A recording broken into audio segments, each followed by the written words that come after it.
আমি আহিছোঁ জয়পাল মন্দিৰ। ভূমিকম্পত মাটি তললৈ সোমাই গৈছিলে বোলে, কি নাজানো। আহি আছোঁ। কিমান চনৰ ভূমিকম্পত সোমাইছিলে গম পাই নি? সেইটো গম নাপায় ন? সম্ভৱ 1950 চনৰ ভূমিকম্পতে হ'ব লাগে, কাৰণ অসমৰ আটাইতকৈ ডাঙৰ ভূমিকম্প 1950 চনতে হৈছিলে। আমাৰ দেউতাহঁতে কয়, মা দেউতাহঁতে। চাওঁচোন জয়পাল মন্দিৰ। আহি আছোঁ এয়া পাগলা দিয়াৰ পাৰে পাৰে বুলি ক'ব লাগিব।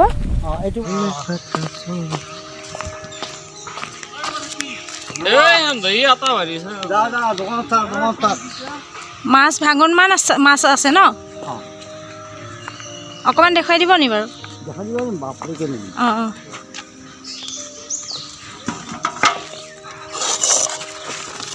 ভাঙন মাছ। অঁ কেইটকা কেজি এইবিলাক? 160 টকা। 160 টকা। অঁ অঁ একদম পূৰা লোকেল মাছ। আৰু এইপিনে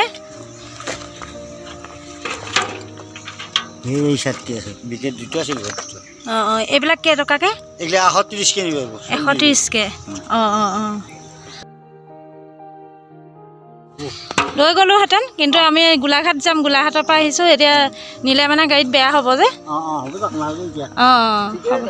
অঁ অঁ এয়া মাছ দেখিলে কিমান কমত দিছে এইফালে।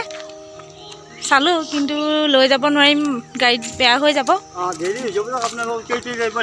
অঁ আমি ৰাতি দেৰি হ'ব যে, সেইটো কাৰণে লোৱা নাই। আৰু এনেইতো ল'লোঁ। অঁ গোন্ধাই যাব।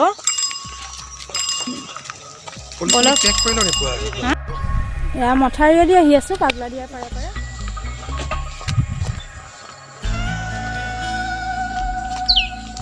কোনফালেদি সোমাব লাগিব? আগে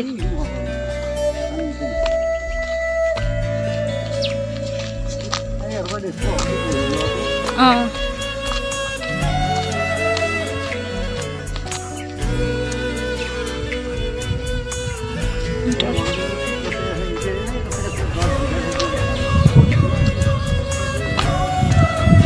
এইয়া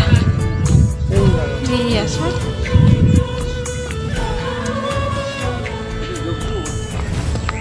যজ্ঞ হয় ইয়াত।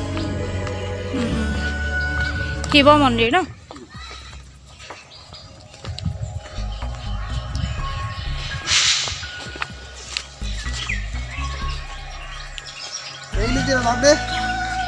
ধন্যবাদ কৈ দিয়াৰ কাৰণে। অঁ অঁ এয়া হৈছে শিৱৰ মন্দিৰ। এইখিনিতে সেৱা এটা কৰোঁ আৰু।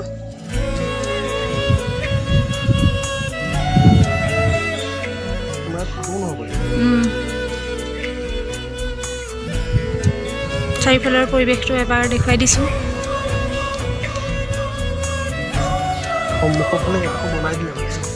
বনাই দিলে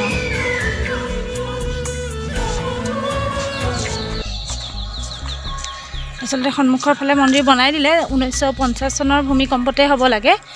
এয়া মন্দিৰ ভূমিকম্পত সোমাই গ'ল। চাওক কিমান ওখ আছিলে চাগে তেতিয়া।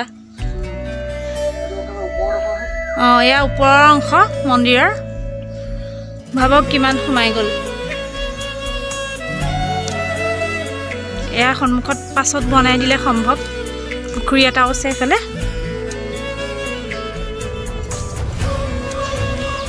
এয়া মন্দিৰ।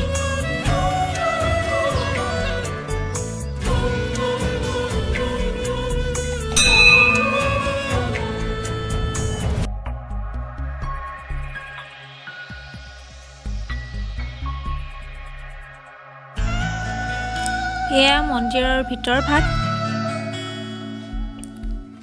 ভিতৰলৈ আছে দকে চিৰি আছে ভিতৰলৈ যাব পৰা। আৰু এতিয়া পানী হৈ আছে। পানী আচলতে ইয়াত তৎক্ষণাত হয় আৰু কমি যায় বোলে।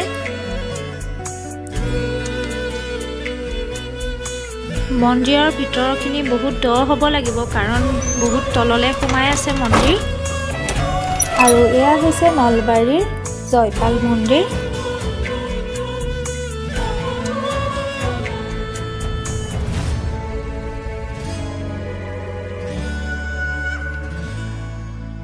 বাৰে বাৰে ভাঙে সপোন, জানো তুমি মোৰ আপোন বগা দেৱা বুকুৰ নাচোন সপোনতো এতিয়া আমি শৰাইঘাটৰ দলঙৰ ওপৰে আহি আছোঁ।